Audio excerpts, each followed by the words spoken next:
Enquanto você assiste esse vídeo, quase 1.200 pessoas nasceram.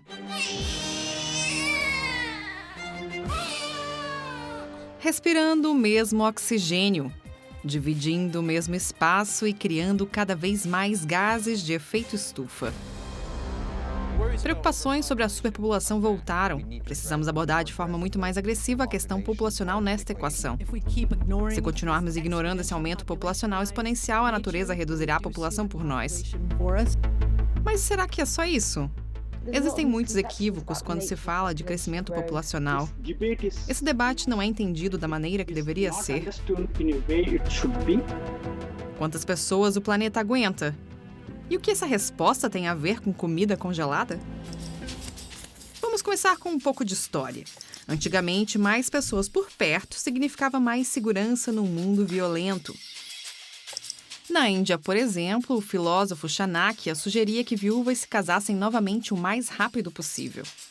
A partir do século XVI, o crescimento populacional era celebrado, já que isso significava mais gente para trabalhar nos campos e produzir mais comida. Os imperadores romanos não eram diferentes. Em alguns casos, aprovavam leis para promover o casamento precoce e partos frequentes, para que seus exércitos pudessem se manter em dia. A vida era só para ter filhos e criar colônias, até que isso começou a se tornar um problema claro.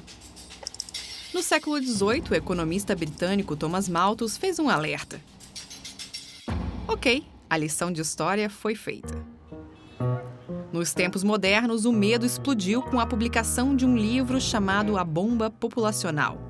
Os autores, Paul e Anne Ellis, alertaram o mundo sobre a fome e outros problemas sociais que aconteceriam caso a população continuasse crescendo.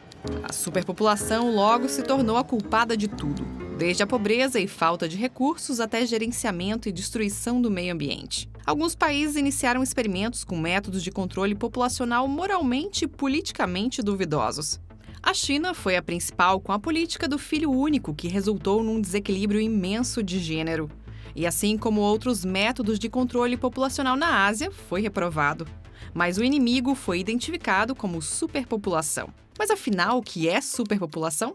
Ela é definida pela capacidade de carga. Um conceito um pouco complicado, que basicamente significa o número de indivíduos que os recursos de um ecossistema podem sustentar indefinidamente: comida, água e espaço. Mas muitas pessoas entenderam esse conceito errado.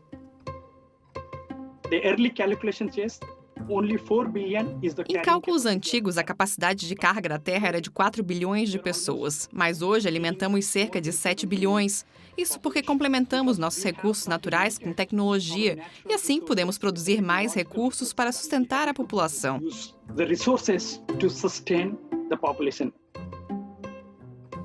Então, não temos certeza da capacidade de carga da Terra, porque as variáveis constantemente mudam.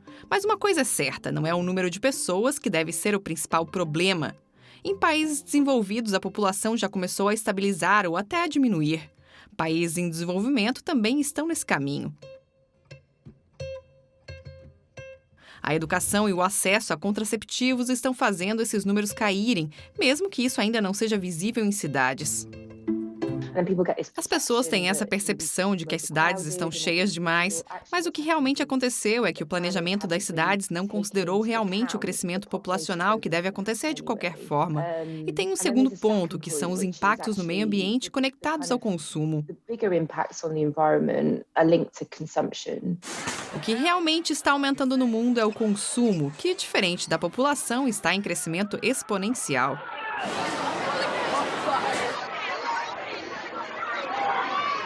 Se olharmos o nível de consumo em diferentes contextos, globalmente, nas cidades, fora delas, ele é muito, muito desigual.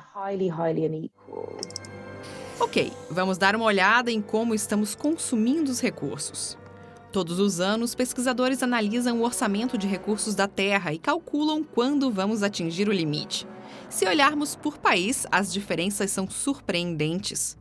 Muitas nações no Oriente Médio e no Ocidente esgotam seus orçamentos no primeiro trimestre, enquanto alguns países, como a Índia, não ultrapassam o limite.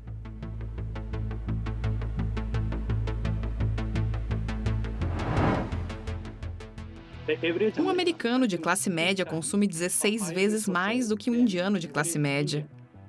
A quantidade de CO2 que emitimos também é muito diferente de país para país. Em 2018, uma família indiana com 4 pessoas tinha uma pegada de carbono de 8 toneladas.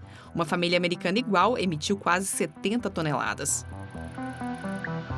Então, será que não deveríamos estar olhando para o quanto consumimos e não simplesmente para o número de pessoas? Um dos primeiros estudos que compara as emissões globais envolveu mais de 200 pesquisadores e legisladores. O resultado, chamado de Projeto Drawdown, apresenta uma lista de como reduzir o nosso impacto. Nós criamos modelos complexos, não sabíamos como seria o resultado. Eu tinha uma ideia de quais seriam os 10 primeiros, mas estava completamente errado. Eu e todo o resto estávamos errados. O número 1, o grande vilão, é o gerenciamento da refrigeração. Sim, você ouviu certo. Como mantemos os produtos refrigerados é uma das principais ofensas ao nosso planeta.